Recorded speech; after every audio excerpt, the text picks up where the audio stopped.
Salut à tous et bienvenue dans un nouvel épisode de Seb's SMS. Et ouais, comme d'habitude, je t'envoie un message. Je t'envoie un message par rapport à un métier ou une carrière. Fais ton choix.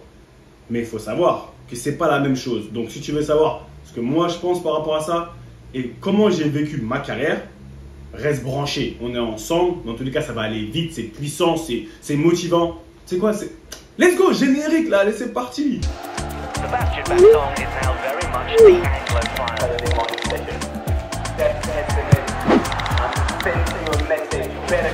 But when it comes to the football, Ouais, c'est comment? Bien ou quoi? Comment s'est passée ta semaine? En rapide. Là, j'ai pas le temps, c'est samedi matin, ça faut que ça aille vite. Je te dis sincèrement, ma semaine, elle s'est passée, je me suis fait mal à l'épaule. J'ai voulu boxer, tu vois ce que je veux dire? Et bah! Mais on est là, on ne bouge pas, on est fort dans la tête, fort dans le corps, dans tous les cas, on n'a pas le choix. Mais je voulais te demander, tu as un taf, un métier, tu vois, vulgairement, on va dire c'est ton taf. Et quand on dit ça, quelle est la définition d'un taf? C'est quoi? C'est une activité dans un domaine professionnel dans laquelle tu es rémunéré. C'est une activité dans un domaine professionnel dans laquelle tu es rémunéré. Et la majeure partie d'entre nous, ne vous mentez pas, d'entre nous, le peuple, on va plus avoir un travail, un métier qu'une carrière. Il n'y a que 2% de la population mondiale, à peu près, qui a la chance, même pas une chance, de pouvoir poursuivre une carrière. Maintenant, quelle est la différence? Une carrière, qu'est-ce que c'est? Une carrière, c'est une profession dans laquelle on se consacre complètement. On se consacre et dans laquelle il y a des étapes. C'est-à-dire, on consacre sa vie. On mène une carrière. Il y a des étapes qu'on passe et c'est vraiment, c'est prenant. C'est prenant. Mais j'ai envie de te demander, la majeure partie d'entre nous, on va avoir un métier. Moi, j'ai eu une carrière. Mais maintenant, qu'est-ce que tu fais de ton métier? La majeure partie des gens, ils n'aiment pas ce qu'ils font. Oh, mon travail, ils y vont un peu à reculons parce que quoi? Tu es rémunéré.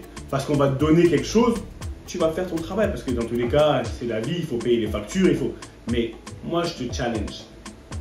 Pourquoi tu ne serais pas le meilleur dans ton travail? Même si tu n'as pas réussi à trouver la carrière que tu veux mener, parce que tout le monde n'aura pas une carrière, mais ça ne t'empêche pas d'être le meilleur dans ton travail. Et quand je dis le meilleur, ça veut dire que personne ne t'a dit que tu devais aimer ce que tu fais. Si tu as un but dans la vie, si tu as un objectif qui est plus grand que toi-même, là, dans ce cas-là, ton travail, tu vas t'en servir comme une plateforme pour atteindre cet objectif. Donc, le truc où tu te dis, j'aime pas ce que je fais et tu vas à reculons, donc ça fait que c'est pas productif parce que tu n'es pas le meilleur, bah, qu'est-ce que tu mets en péril ce pourquoi tu travailles, pour tes enfants, pour toi, tu vois, pour tes héritiers, tout ce que tu veux, pour tout ce qui vient derrière toi ou ta famille, en ne te mettant pas à fond dans ton travail, tu mets tout ça en péril. Et c'est ça que j'ai envie que tu te dises. Parce qu'aujourd'hui, il y a trop de gens, on est là, on se plaint de tout, mon travail, c'est ceci, on y va à reculons, on y va parce qu'on est payé.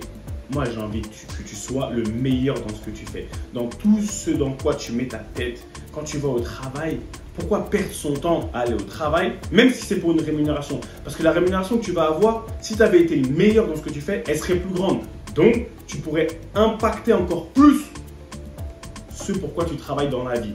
Tu vois ce que je veux dire? Par contre, ceux qui mènent une carrière, et si dans ta tête tu veux mener une carrière, il faut savoir qu'une carrière, c'est pas comme avoir un métier. Une carrière, c'est vraiment, c'est prenant. Bah, la preuve, j'ai pas eu de jeunesse. J'ai dû sacrifier ma jeunesse. Qu'est-ce que tu es prêt à sacrifier pour avoir une carrière? Ta carrière, ça devient le centre de ta vie. Tu dois passer des étapes. Tu vois, tu coches. Et souvent, il y a un coup près. Mais ça, c'est très compétitif. Donc, la majeure partie du temps, il faut être conscient que tout ce que tu peux avoir avec un métier, tu ne pourras pas forcément l'avoir avec une carrière. Mais dans les deux, il y a des avantages et des inconvénients. Mais aujourd'hui, si tu as une carrière à mener, je veux que tu sois conscient. Ne sois pas dans le déni. Ne sois pas dans le déni et après tu repars à un métier, ce n'est pas un problème. Mais mon problème, c'est quoi? C'est qu'il y a beaucoup de personnes, elles veulent avoir les avantages d'un métier. D'accord, d'un métier. En ayant le retour et les bénédictions d'une carrière. Parce qu'à la suite d'une carrière, bien sûr, tu as fait beaucoup plus de sacrifices, t'en as chié, c'était beaucoup plus compliqué, tu vois ce que je veux dire?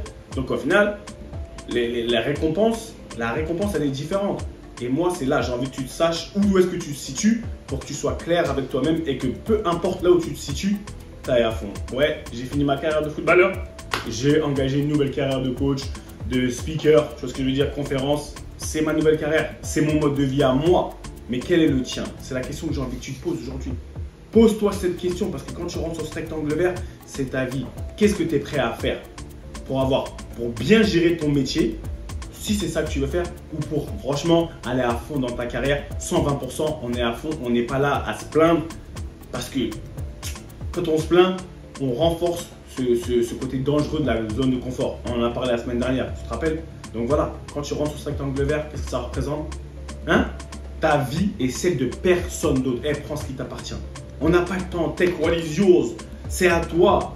Dieu l'a mis là, c'est à toi. Va le chercher, d'accord? Le pouvoir, la force, le respect, la carrière, le métier, l'argent, la famille, le sourire, l'amour, la paix, la santé. Ça ne se prend pas comme ça, comme si tu étais, tu vois, timide. Non, non, je le répète chaque fois. Non, ça ne se prend pas. Ce qu'on fait, ça s'arrache. Parce que c'est à toi. Et tout ce qui est à toi, tu le prends de droit. De qui de droit? Eh ouais. Menton levé, narine. C'est parti. Dans tous les cas, c'était ton humble serviteur Seb Bassong et Baby Bass. Tu sais quoi? Petit pouce. On s'abonne. On fait tourner. De toute manière, je suis là. Je suis ton coach, je suis ton pote. On est ensemble. D'accord? On se voit très vite. Bon week-end à toi. Amuse-toi bien. Réfléchis et agis. Allez, à la semaine prochaine. Beaucoup d'amour. Bye bye. Take what is yours.